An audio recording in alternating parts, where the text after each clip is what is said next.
ஆனந்த வெள்ளமாய் ஆதவன் கிரணங்கள் அருளை பொழிந்திடுமே. வைகரை வேளையில் வடிவேலன் பொற்பாதம் அழைத்திடுமே. ஆனந்த வெள்ளமாய் ஆதவன் கிரணங்கள் அருளை பொழிந்திடுமே.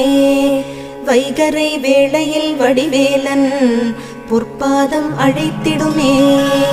கூவிடும் பூங்குயில் வண்ணமயில் முருகனின் புகழ் பாடுமே.